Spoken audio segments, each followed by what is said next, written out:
welcome to another exciting episode of Alumni Voices, the podcast that delves into the remarkable journeys of graduates from the English School in Nicosia. Today, we are thrilled to introduce two extraordinary 2024 graduates who have recently joined our esteemed alumni community, Marisa and Louissa. Welcome. Good morning. Thank you. Hi. As a student leader and deputy student leader, in their final year, they played a pivotal role in shaping the student experience and fostering a sense of unity and leadership within the school. Join us as we explore their unique experiences, leadership challenges, and aspirations for the future. Tune into Alumni Voices and discover how the English School has shaped the lives and successes of these inspiring young leaders. So, Marisa, we will start with you. Could you introduce yourselves and give us a little bit of a history of your background and, your interests? So, my name is Marisa. I was head girl this year at the school, and I'm 19 years old. I'm really interested in, let's put it, political activism and social activism and community service and stuff like that. I really find people who engage in those activities really inspiring. My parents have also played a very important role in this as well. By help guide me to this direction, let's say. So in terms of background, I come from a family of four: my parents, my brother, and I have two dogs as well. Nice. I love them. And I'm really into humanities, so that's Okay. what I'm also going to be following in the future. Okay, nice. Yep. Nice. And do you have somebody who inspires you now, somebody in the media, just so I can get an idea of what kind of person you look towards to inspire you? Well, in terms of the media, I would say probably women in leadership positions, like let's say Roberta Metsola in the European Parliament, or Wow. Michelle Obama, or Oprah. Mm. But on a more personal level, I think my mom. Really? Yeah, Incredible. she's been through a lot, both health-wise and career-wise, and I think that the fact that she's still holding on and she has more energy than all of us combined, Really? is really Wow. inspiring. Wow. So it's your mum I that's think really it's at my the mom. core at Yeah, driving you. That's definitely. incredible. I'm sure she's already very proud of what you've achieved, and also where you're going to go on to. That's lovely. Thank you, Marisa. Louissa, please, if you could introduce yourself and tell us something more about your interests and your background. So my name is Louissa. I am 18 years old. I was born and raised in Cyprus, here in Nicosia. I also come from a family of four. I have a younger brother and my parents. Some of my interests growing up, I was a ballet dancer for 14 years. And I'm also a scout, so I am really interested in community service as well, and I think I will continue doing it for the rest of my life. In terms of more academic and career interests, I'm also into politics and economics and political activism, and I really loved debating when I was in school, and I think I will somehow try to pursue it as well in my career. Very nice. So some sort of law or lawyer, does that interest you? I'm just thinking about the debating side of things. Yeah, I don't think law. I think No? probably more into policy and politics Okay. as an inspirational public figure. Wow. More like. Fantastic. So I'm assuming your younger brother does not like getting into arguments with you then. Yeah, he doesn't like it at all, especially when it comes to topics relating feminism. Oh, I'm sure. I'm sure you have got some very robust conversations in your Yeah. home, right? That's lovely. Thank you both. So what did being the student leader for 2023-24 year group mean to you both? I mean, were you friends before? Yes, You we got were involved? we were friends since we were very young. Yeah. We went to summer camp together. Oh, wow. We weren't in the same school, but we went to Yeah. camp And together. then since year one, when we came to the school, we were always doing everything together. Really? Yeah. All So- of our activities. Really? Yeah. That's incredible. So the whole sort of 7 years you've been hanging Yeah. out together. Definitely. And I think this year it really helped, create a stronger bond and stronger relationship between us, because even though we were all the time together throughout the 7 years, this year it was exceptionally easier to be together all the time. And we did literally everything together because all of our activities involved our leadership role together. And I think it was definitely to our benefit that I knew how Marisa worked, and Marisa knew my way of working when it came to working together as student leaders this year. Yeah. Because we actually helped each other as we knew each other better. Yeah, wow. We didn't have to learn along the way, like How to our work together and quirks stuff. and stubbornness and stuff like that, because we already knew that Yeah. how we like to get things done. Yeah. Because we worked throughout the 7 years, and I think that's what really makes the dynamic of the groups pop out. Wow. We had a pretty good balance. Yep.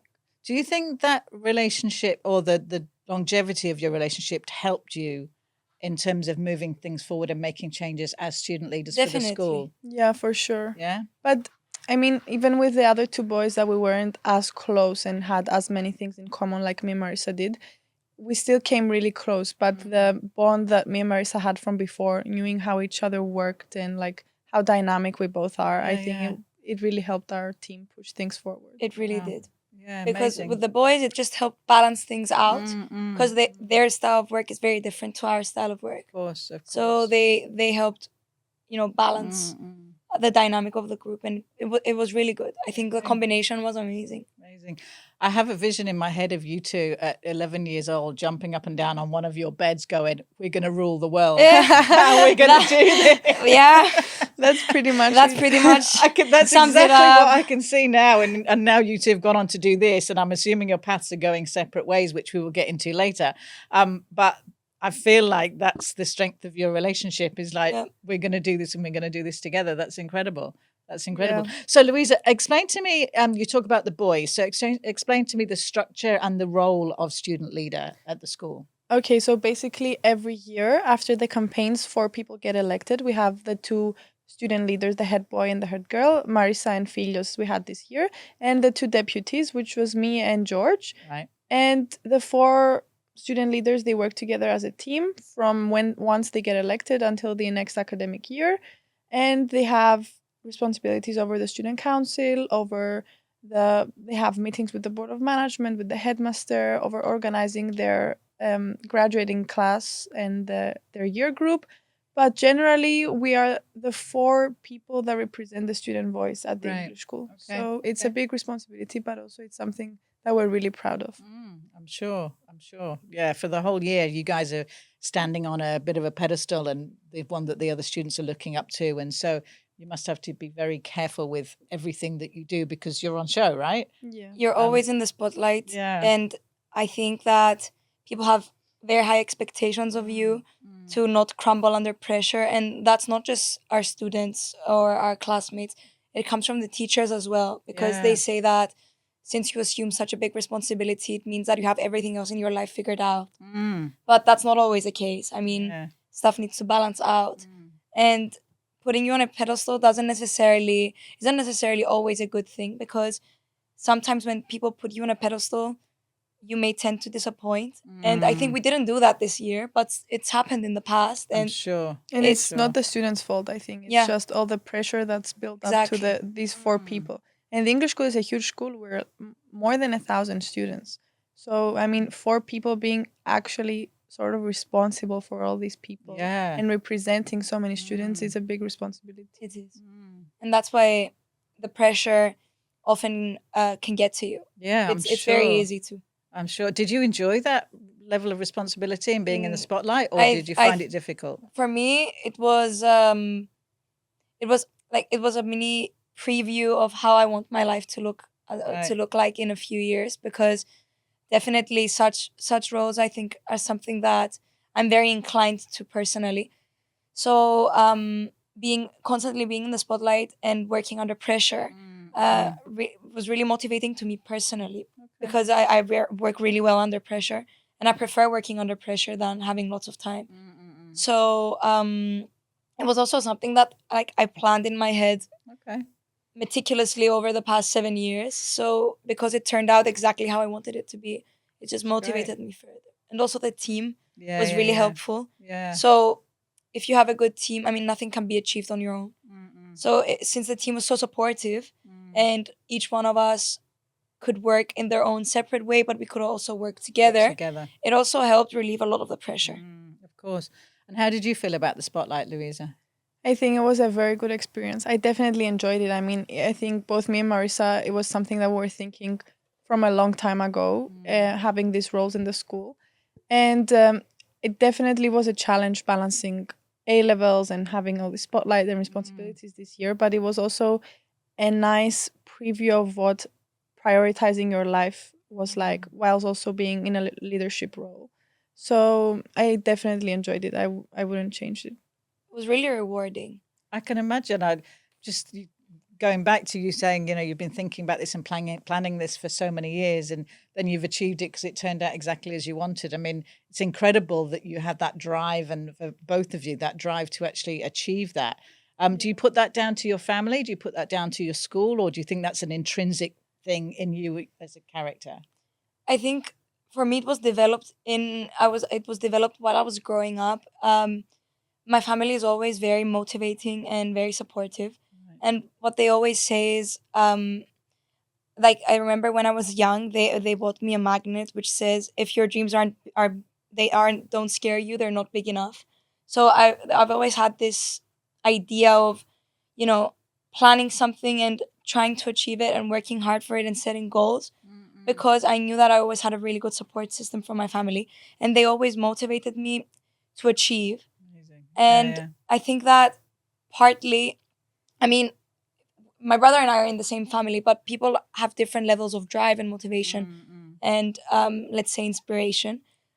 Personally, I'm very driven, but I also think it was cultivated within my family over the years that I was growing up, and how my parents, always supported me, and that's how they created something that was so driven. Incredible. And it's really important to have that family support, isn't it? So that to know you're loved, to know you're cared for, that you can go out into the world and then definitely make a difference. When Louisa said before about conversations about feminism, we have those conversations at home a lot as well. Separate households. What can you do? Yeah. But I feel very lucky to be in a household that, my mom is very powerful, both in her job and at home. Right. So it kind of makes you see that when people say that, women, when they get a job, when they have children, they need to step back from their job, which is just, very stereotypical, and is not really true. I see what a great job my parents did with my mom not stepping down from her job and actually working the same long hours that she always did. Wow. While keeping the drive in the family as well. It's incredible, right? Yeah, and for sure. Tell me a little bit about your background and motivation from home to be where you are. I think my drive didn't always exist. I think it was a combination of both my family and the English school. I think it started once I joined the English school. Okay. My dad is also an alumni of the school, and right. he has always been a very big fan of the school. Like, he's really passionate about it. So once I joined and I became a student, it all started coming together. Like, all the activities that the school supported us to do. The school always had opportunities for us, and especially for women. And I think both me and Marisa were always catching those opportunities. So I think that's when it all started coming together. And when I started feeling this drive, I, of course, had my family's support. And having a dad that's also an alumni was an extra motivation of how I would represent the school as well. Yeah. And obviously having both my parents are really successful, both in their career and their personal lives, was also a motivation to become successful as well. But throughout the years in the English school, like joining the student council, doing EYP and Medimon and other activities where you sort of get a glimpse of what being leader and representing other students is like, was what pushed me to do the big step into running for head girl. And I think the school for me was the main drive for this position because of all the things that they push you to do. Yeah. So you didn't feel like it was pushing you too far? Do you feel like the pressure on you was appropriate for your age? Yeah, for sure. Yeah. I mean, I think it was perfect. Wow. Maybe even if the pressure was too much, I think that maybe too much pressure sometimes is good. I mean, it helps you push your limits. Yeah. Otherwise, how are you going to reach them? Yeah, fair enough. So in order to be elected, I understand that you have to run a campaign. Yeah. Can you tell me a little bit about the campaign? How did you plan it? Did you have a key message? Did you? How does it, only because there's so many political campaigns going on around the world right now. And I'm really curious as to how you planned yours, and how did you feel when you succeeded? I think there's a structure to the English school campaigns. Right. You have to pick your theme. So what's your campaign going to be related to? Okay. And your theme is also related to sort of a color that is representing you. Okay. Mine was purple and Marisa's was red. Right. And once you choose your theme, you then choose a small group of 12 people that are your main campaign team that wear the t-shirt of your color. Mm-hmm. And then you have all the other student supporters that are on your campaign. And slowly this builds as the campaign approaches in the school. Mm-hmm. And we also paint a banner that's related to the theme and the color. Right. And basically everything else is built around that. So that's the foundation of it. Some people go into deep depths of their theme, for example, if they choose a movie, but some people might just leave it as a more broader spectrum of their theme. But I mean, our elections were the same year as the presidential elections of Cyprus. Oh, yeah. They were 2 months apart. Yeah. So I think everyone was watching the debates for the presidential elections and they were really excited about the school elections as well because they were at the same time. Wow. So it was good timing. I think our elections were more. I think the presidential elections were more underwhelming than our elections because, English school students we have this reputation of being over the top, and I think we carry that reputation well because it's true. I mean, we carry that reputation for a reason.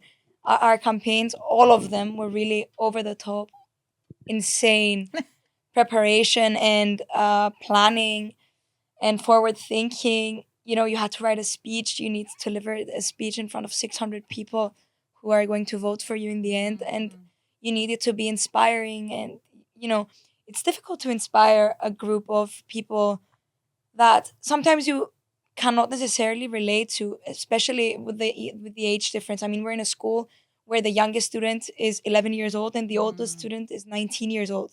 The age difference at this stage in life is huge, and it makes a really big difference. I mean, the needs of a year 1 student are very different to that of a year 6 or a year 7 student. Absolutely. And it's very difficult to relate to that. So you need to make sure that your campaigns, like as Louissa said, our campaigns also needed to have a structure of, let's say, aims and what your campaign needs to focus on, not necessarily in terms of the theme, but also in terms of what you want to achieve. And you need to make sure that those aims are enticing enough, but are also reasonable and achievable so that you don't, let's say, keep telling people that you're going to do stuff that you're not going to do. Because, I mean, year 3 students who vote for the first time are more excited to vote in these elections than let's say year 5 students, because year 5 students have been hearing about people's aims over and over again and again and again, and they get tired of stuff not happening in the school, and that's not necessarily the students' fault. It's just a combination of everything and sometimes unrealistic aims. So it's really important to keep a good balance there as well, of course, so that you don't disappoint anyone. As we talked before about the pedestal that people put you on. As soon as you run for these elections, it's like your celebrity moment in the school. Everybody knows you and everything about you. But I think the campaigning itself is a huge experience at the English school. Yes, it is. I have a huge respect for the people that run over the years. Because not everybody gets elected. I think 1 year, 13 people had run for this position. 2 years ago. We had an advantage. We were only 6. So it was easier for us to get elected. Yes, it was. But I think only putting yourself out there in the spotlight, going all through all this process, writing your aims, choosing a theme, talking to people, doing a speech up in front of half of the school. Only that experience, we gained so much out of it. I mean, even if I wasn't elected at all, I would have gained so much from the campaigning, and so did the other candidates that run from our year group. And I think that each year has a group of either 6, 8, or 10 people that are going to put themselves out there, and I'm sure that all of the people that will do that at year 7 and year 6 at the school are going to do that for the rest of their lives. I'm sure that I'm going to see them succeed. Because putting themselves out there at the English school isn't something they're going to do once, because they gain out of it. They're going to do it again. And not only that, I think that personally, I gained more from the campaigning itself than, let's say, the outcome. Because being in a leadership role is something we've both done over the past few years, and like over smaller groups of people, of course. I mean, Louisa managed the group in Medellin. I vice presided EYP. I mean, we've managed smaller groups before. So leadership roles, it's not something we haven't been acquainted to before. But the whole process of getting, 600 and something people to trust you. Yeah. And putting yourself out there and, having to succumb to all these rumors about you and around your name and all the chaos surrounding, the election process and everything related to it's a micro, let's say, scope of normal politics. Yeah. That's what I like about our school elections. They're nothing like other school elections. They're so much more formal, and they matter so much more. Like my theme, I did M&Ms because they have various different colors, and I wanted to represent different colors as different personality traits and diversity. And the theme got so much, let's say, respect and viewing that the European, M&M's group, they sent me a gift after the elections really? of it was a box. How cool. It was a box of M&Ms. Yeah. And they wrote me a thank you note saying that they found the campaign really inspiring. I mean, because of the school and the huge impact the elections have, it's very important to realize that as soon as you put yourself out there, you open yourself up to so much criticism, but at the same time, you learn to grow and develop. And for example, I used to be really, really, let's say, it pained me a lot when people said, started rumors about me or said stuff I didn't like about myself. But then I realized that, not everyone's going to like you. And that's not just life, that's politics. And if I want to do politics, I need to learn to live with that. And I can't be a people pleaser. Yeah. I was going to touch on that. I was going to ask you, how do you deal with the criticism that, do you have to grow a harder skin? And it's something that That's people true. never learn throughout their whole life. And you're 19 now and you're already experiencing that. For both of you, if you were going to give advice to people who are on the receiving end of that kind of criticism, what would you say? How would you? I think that especially for the two of us, because we're women and women in leadership is something that, is starting to grow, but we're well behind where we should be at this stage. I think when you're a woman in a leadership role, you tend to get more criticism than your male counterpart because, you put yourself out there on a greater level because they say that women need to do twice the effort to get half the recognition. The reward, yeah. And I think that the more effort you put into something, the more you open up yourself to criticism because the more you do. And what I would advise people in leadership in general is, to just breathe. And it's easy for people to judge because they've never been in the position to make the decision before or, execute a plan or create a plan. So it's very easy for people to judge. What I tend to say is, you can try to do it better next time. We're all learning here, and it's a learning curve for us. We're just students. We're just kids. We're 19, but we're just kids, and we're learning. Yeah. So it's just a learning curve for all of us, and the more we do, the more we learn. And I think for sure, and an advice I would give is take the criticism constructively. Sometimes people might come from a bad end, but sometimes people might come from a good end. And at the end of the day, some things you might take in and take them constructively and improve. Some things you might not give attention to. But I think criticism to some extent, it can actually make you better and it can improve. If we didn't have criticism at the end of the day at all, we would be the same people we were 5 years ago. It's criticism that helps you develop as a person, as a leadership skills. This year we had our headmaster with us working with the 4 student leaders, and he wouldn't criticize our moves, but he would give us constructive feedback as to what we're doing and what we were planning and our ideas. If we didn't have all this feedback coming in from September, once we had our active roles as student leaders, we wouldn't have improved up until Christmas. So I think sometimes we should look at criticism in a positive way. And especially as women, when criticism comes, I take criticism really well, especially when it comes from other women, because at least I know that they are coming from more of my side as an origin. Whereas because just like Marisa said, we have to work twice as hard to get to where we are. And we were lucky enough to have equal opportunities at the English school. It's Definitely. 2 girls and 2 boys. Yeah. So- I think the school does a great job at giving people equal opportunities because, I mean, as Luisa said, we have roles for both the girl and the boy. So that's really good. I mean, they give a chance to all of us to show what we're able to do, let's say. And I mean, we also open ourselves up to criticism more this year than any other year by asking our year group constantly for feedback. I mean, when we were Right. organizing the trip, Right. when we went to the trip to Agaros, which is the first time that a year 7 group went on an overnight trip. I mean, and that's largely part of Mr. Walker. I mean, he did a great job pushing that. We opened ourselves up to criticism by asking them, we're doing this. Are you okay with this? Is there anything else you would prefer? Right. Yeah, would you Wow. like to go? Is this Yeah, a good yeah. idea? I mean, of course we had criticism. We had criticism up to every little move we did. Like, yes. where are we going to give this money to charity? Yes. Bam! Criticism. Criticism. We need to keep the money. But I mean, Sorry. it's definitely, I mean, criticism is good when it comes from a good point of view.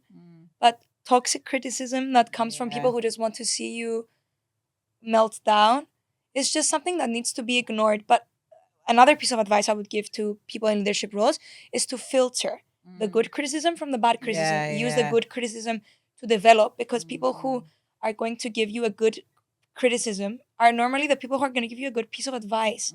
If you treat it as advice rather than criticism, then it turns into something positive. Yeah, yeah. But there are people who have bad intentions for you, Yeah. and you need to filter those out. Let And I them think go. one of the best traits that we had as a group is that we always gave good criticism to each other. Especially me and Marisa, we would always Definitely. give advice to each Yeah, other yeah. as to what we were doing. Yeah. So I think that was a very good dynamic that we had with the boys as well. We would give good criticism to each Yeah. other. And I Wow. think that's what helped all 4 of us develop Mm. in the role, because some people take on the role and the pressure just gets to them and it's very difficult for them to manage. Yeah. But because we had the dynamic from before, I think it really helped. Helps to balance it out a little Yeah. bit and sort of spread And I the always pressure. I always knew that if Marisa was going to tell me something, it was coming from a good point of view. She Yeah. was going to The help same me. for me as well. Yeah. Yeah. And that's good because we were both looking out for the best of the school and the other students. So we just became the better version of ourselves Yeah. and as student leaders. I feel like you've started off with a very democratic leadership style. It was which sort of flat. I mean, understanding what everybody needs rather than I'm a leader and I'm going out Yeah. front and I'm going to tell you what's best. You seem like you've really taken on board everybody else's feedback. that's true. And also, I mean, on paper and title wise, I mean, it's different. But I mean, in reality, we had flat hierarchy. In EYP, yeah. we call when the board leading the debate doesn't have a president and they're all on the same level, we call that flat hierarchy. Okay. And I Like think egalitarian type of yeah, leadership style. and I've seen it work in practice before in EYP, and it was really, practical. There was that one person that needed to do the speech at the end, but okay, Yeah, everything yeah. else was just flat.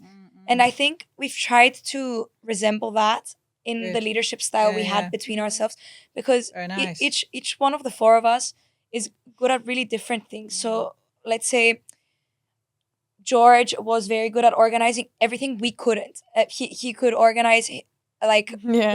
bringing people to our events and PR and stuff Amazing. like that.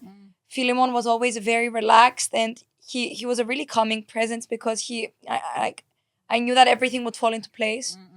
And I mean, the 2 of us were very dynamic, and we had a very different style of leadership. So, I mean, as long as we embrace all of our 4 best qualities, and for example, something that I couldn't do, the other 3 could, and something that Louisa could, the other 3 of us could. Yeah. So it was very important to embrace all our positives and negatives. Play to your strengths, right? Yeah, and help each exactly. other's weaknesses, right? Yeah. Very nice. There's a reason there's a team of 4. You Yeah. need to play to its strengths. Yeah, exactly. And you'll find that as you move through life and Yeah, any for jobs sure. that you have, any leadership jobs that you have. But this is a great grounding for you guys to start with. It's Definitely. For For fantastic. sure. Okay, let's move into your future plans. So what were your careers dreams when you were growing up? We already talked about my image of you guys as 11-year-olds, but as little girls, what were your dreams as a career? Actually, up until the age of 12, I wanted to become a doctor Me too. because I was inspired by my grandfather, who's also a doctor, Okay. and I was always fascinated going to his office and seeing all Really? the medicine and all the tools and everything, and like the idea of working into a hospital always fascinated me. But that was until I was 12. Right. Once I went to the English school and we started doing sciences, I realized that I was not a big fan of biology and chemistry. Yeah, could have been a Yeah. huge problem then, right? So I was like, it's going to be a real struggle if I want to do medicine, having to study sciences. Yeah. Once I started realizing that I was also a fan of the humanities and geography, history, and economics, I was like, medicine is not going to be my path. Right. Even though I still find doctors very fascinating. So my career path has completely changed now. Right, I'm going to okay. study economics and political sciences, Right. which is full on humanitarian subject. Yeah. But I think this is what suits me best. And it was being at the school that you said that sort of identified that for you. Yeah, definitely. Because I mean, first I didn't study any sciences before at primary school, so starting to study the sciences at the English school really showed me like a glimpse of what the rest of my life was going to be like. Yeah, wow. But also having all the extracurricular activities at the school, like debating and the student council that encouraged the more humanitarian aspect of things, was what pushed me into following another career path. Very nice. I also wanted to be a doctor when I was young. I wanted to be an eye surgeon. I think that's oddly specific. Yeah, I was going to say. I don't know why. I always found it very fascinating. But then I grew terrified of blood and needles, and I was like, so I think we're gonna have a hard time here. Yeah. Maybe that's not what I want to do. And then I came to the school, and I've always had the leadership aspect of it in me from a very young age. I mean, I was also president of my primary school when I was in 6th grade. Okay. So I always knew that I liked something like that, but I always thought that, being a doctor, same thing. Doctor, leader, same thing. I don't know. My 12-year-old mind just put them together. And then I grew scared of blood and needles. And then I came to the school and I joined the student council. And then I grew older and I joined the YP and Medimun, the debate club. Right. And I saw that, debating about matters which actually are important and debating current affairs is something that I really enjoy. I remember vividly what prompted me into changing my direction entirely, and that was my last push. Is we debated through the school EYP club the Palestinian-Israeli conflict when I was in year 3. Wow. I mean, very immature kids, but we were debating such an important matter, and I found it so fascinating that I wanted to dwell in it into such depth. And I think that, I mean, it really was really eye-opening because what I always say is that history is the reason we're all here today and the reason the world is the way it is today. And the more people appreciate the values of history, the greater our world is going to be because we tend to repeat the same mistakes. Yeah. And as soon as I got into that mindset, I knew that policymaking and diplomacy and international relations would be the path for me. Wow.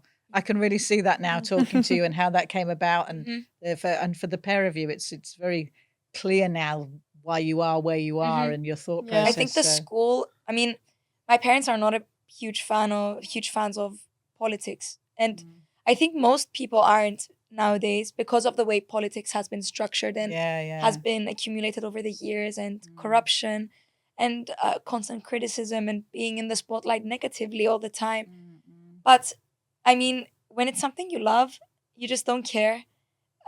We've been criticized a lot over the years, but I mean, because it's something we both love to do, you just take it in with a positive note and you breathe through it. And I really have hope in our generation of politics. Me too. Making a difference. Yeah, I think for sure me and Marisa are going to follow different paths for now, but I'm sure that we will end up back together in Cyprus. Definitely. So, Louisa, if you could share with us your next step in your academic journey, where are you going? So the plan is I'm going to go study in the UK.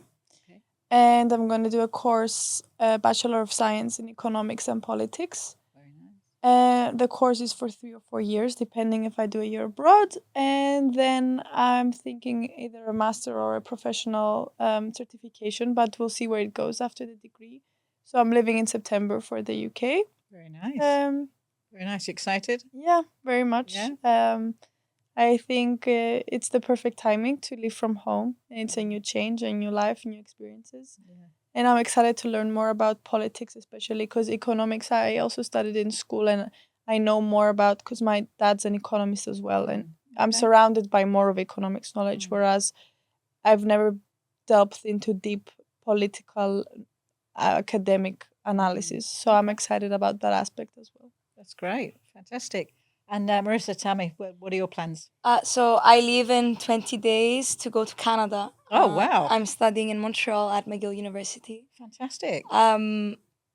People say it's really far away. I agree. It takes about a day to get there. Oh, really? But it's a familiar environment to me because my mom and my mom's side of the family lives there. So at least I'm not all alone. But yeah, I'm also going to be studying politics and economics Okay. as a double major.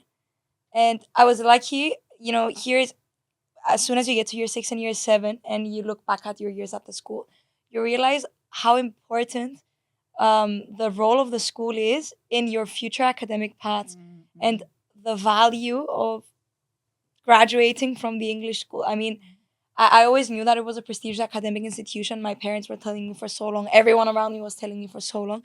But I just got around it this year when I was applying to Canada, and they just accepted me with my school leaving certificate, and they gave me a year's worth of credit. So my degree just got shrunk into 3 years instead of 4. Yeah, wow. Because of how prestigious the school is on international levels, and our curriculum is on international levels. Fantastic. So I'm really grateful to for the English school, not just for this, for everything. Yeah. But I mean, this was a really big That's great. help. That's great. So did you choose the UK because did your parents study in the UK? Yeah, they both did. Actually, my dad he was born and raised in the UK. Right. So I also have a British citizenship. Oh, so it was okay. another benefit going to a country where I have a passport, I have access to the home fees, just like Marisa has a Canadian one. Okay. Exactly. Okay. Nice. So I mean, I also applied in universities in Europe, but I didn't get into any of the ones I wanted to go to. So I decided to choose the UK as a start for my undergraduate degree. And I think having both my parents studied in the UK, telling me all their good experiences, and definitely having so much support from the school towards UK universities was also a push for me to go choose the UK instead of Europe. Yeah, right. But I definitely would like to do a master or at some point in my life move away from the UK and go into Europe because especially for politics, I mean, Cyprus is a member of the European Union and I think it's the way to go.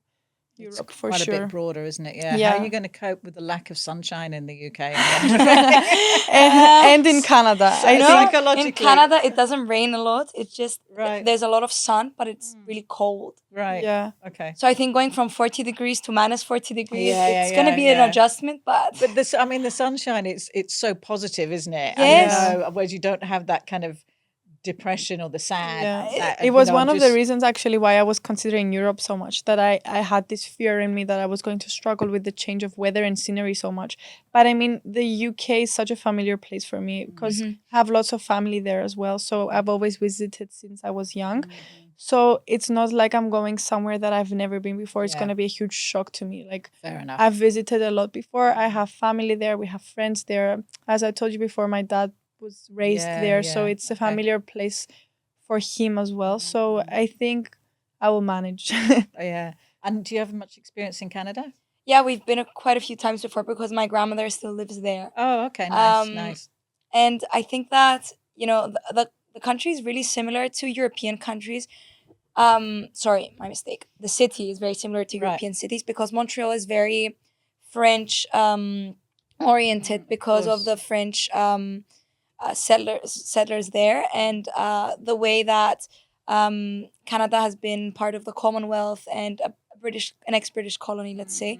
So it's also a very familiar place. The language, the people, the weather is not that bad. I mean, it's the cold. Thank God that's there's the sun. big shock, isn't it? The cold, right? Yeah, the cold is terrible. How are you going to manage your friendship being in like completely different We're parts of the very world? lucky that Steve Jobs gave us phones. But I think God bless Steve Jobs. I mean, God bless Steve Jobs. But I have no fear that me and Marisa will keep in touch. I mean, 7 years together, and from before, I'm sure that we will keep in touch. Like, the English school gave us some unbreakable bonds and friendships, not only with each other, but with other people as well. We have people going to the USA, to Europe, to Greece, to all over the world. But I'm sure that the thing about the English school is that being 7 years together, you share so many memories that, I mean, with the people that you come actually close with, it's really hard to break, even if you're across the world. And I think the alumni network of the school is so impactful and such a significant network to be part of because of all the successful people that are part of it. And, it's really inspiring to be graduating from an institution that has birthed, I mean, ministers and diplomats and top-notch doctors. I mean, it's really inspiring to want to be part of the network. And I know that, I mean, both of us, we have such passion and love for the school. And because of all that it's given us, and we've tried to give back to it this year, but I mean, there's always ways to give back in the future. Yeah. And I mean, okay, we just graduated and we're already here as alumni of the school. And it's a bit surreal. Yeah. So in the future, I mean, more events with the school and trying to give back to the community is going to help bring everyone closer together. And I get to see this firsthand. Like, my dad and his sister, my auntie, they're both graduates of the school, and they have completely different lives. My auntie right now, she's permanently living in Milan. She has a family there. She has a completely different life away from Cyprus. And yet the English school still brings everything together for her. Like, whenever she comes to Cyprus, she gets together with her friends from the school. They have reunions. She has connections all over Europe from the school. I mean, it's amazing. Wow. And it just shows how the school, the English school, is so much beyond the Cypriot bubble right now. And definitely so much beyond the academics it offers you. For me, like, people say that when you graduate the English school and you leave the school, it doesn't necessarily leave you, because it's always going to be a big part of your life. Exactly. In wherever you go. I mean, I told you, even a school in Canada, that people don't tend to apply to Canada that much. They apply to the US or the UK or other European countries. Canada is not that much of a top destination choice for Cypriots, because it's not something we're familiar with. Yeah. And I mean, it's far. You need a visa to go. Marisa is very lucky to have a passport. To have that as, So the school, even though I thought it would have no impact because it was Canada and it wasn't a school that we were related to as an institution ourselves, I mean, it played such a huge push. I couldn't have even imagined. Yeah. I knew that the school would play a pivotal role in all our applications in the UK, in Europe, in the Maybe US. Not quite as big as it did, but right? I was in shock to find the influence of the school all around the world. And it's really inspiring, because there are people who are thinking of sending their children to the English school, and they ask, so should I? And for me, the answer is a definite yes. Yeah, amazing. So yes, you are both now a part of the esteemed alumni of the English God, school. I feel old. Finally. Oh my God. And you know what kind of company you're in, right? Yeah. You understand the people that have come before you. And I have absolutely no doubt that you two both are going to step up into that role without a doubt. And I really look forward to, having a similar conversation with you both in 10 years' time, wherever we Us may too. be. So we're just going to, last couple of questions to wrap up. In one sentence, Louisa, what does success look like for you? I think success to me, maybe in 10 years' time, will look like being a person that is inspirational enough. Maybe in the world of economics or in the world of politics, somewhere in Europe or maybe in Cyprus, but being an inspirational person and a figure that's sort of more public is success to me. I know that wasn't one sentence, but It's good. I got it. Marisa? For me, success in 10 years' time is happiness and fulfillment. with where you're going to be in your life, because we're both entering a very different chapter of our life, away from the English school bubble and the Cypriot bubble. And for me, success would be to be happy, fulfilled, and secure with myself, and definitely being an inspirational figure for people in politics, because people have lost faith in politics, and it's time to restore that. Very nice. Good. So the final question.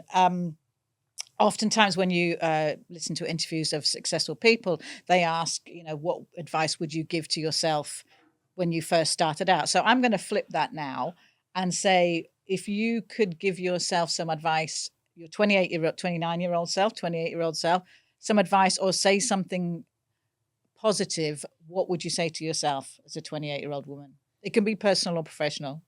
I think what I would say to my 20-year-old self now was to just let everything follow its path. Like everything will come in place, and that I shouldn't stress about what's coming, and just let everything fall in place. And for sure, I would want to remind myself to keep the things that value in my life most. So actually worry about the things that matter, my family, my friends, my loved ones, and not stress about work and career all the time. I think that's what I would tell myself now.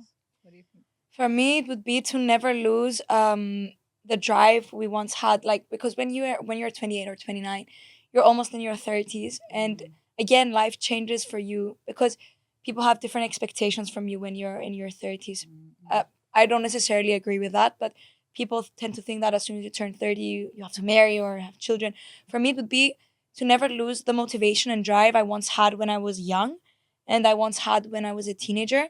When we're all young, we wanted to take on the world, and it doesn't have to stop because you're turning 28 or 29. Yeah. I mean, Joey Tribbiani from Friends was terrified to turn 30, and he was crying.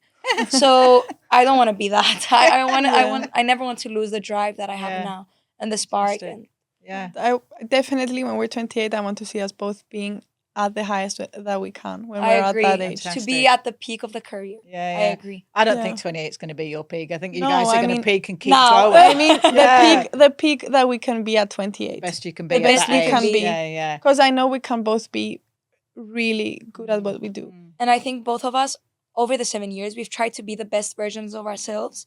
And it's really important to not forget that,